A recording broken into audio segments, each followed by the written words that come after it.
Another way that Abram made a marriage mistake or failed was that he failed to be a spiritual leader.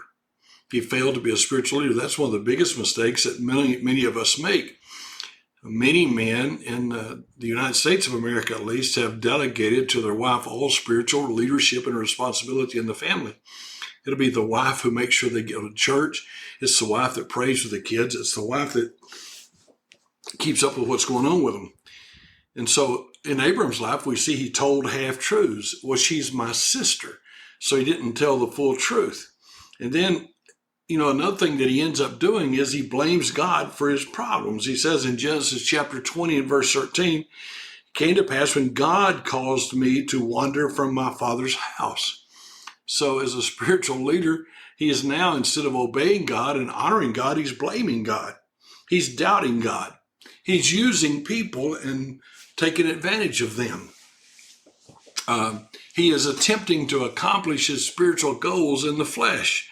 If you recall, Abraham and Sarah will have a discussion, and Sarah will say, why don't you take my handmaiden Hagar, and you can do with her, you can treat her like a wife, and the baby will be born, and we'll call that our baby. I am pretty certain, because I know women well, I've been married almost 50 years, and I'm pretty sure Sarah wanted him to look at her and say, oh, don't be crazy, honey.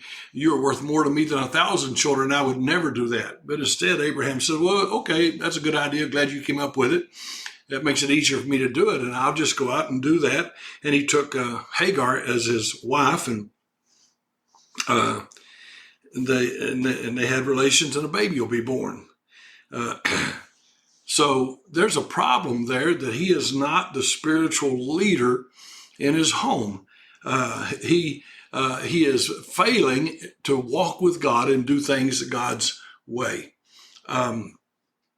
Sarah also is failing to be a good spiritual motivator or spiritual challenge. She gave him bad advice when she told him to go in with Hagar. I personally think she might have been hoping he wouldn't take her up on the advice. I know, it's like when Betty and I get ready to go somewhere to eat, I'll say, well, where do you want to eat? She said, it doesn't matter. And I say, okay, we'll go to Waffle House or McDonald's. And then she says, well, I won't go there. So she really does know where she wants to go, but she won't tell me. And, sometimes that's that man and woman conversation thing that goes on there, and it's kind of hard. And but she gave bad advice, and she should have been motivating him to honor God and serve God, but she wasn't. She opened the marriage doors for another woman to come into their marriage. And that's a horrible thing to consider having happened, but she did. She opened the doors, let Hagar in, and she gave her to her husband, Abram, to be his wife. Genesis 16:3. That's a horrible thing to do. Every one of us ought to protect our marriage and protect our relationship with our spouse so that there's never any of that goes on with anyone else.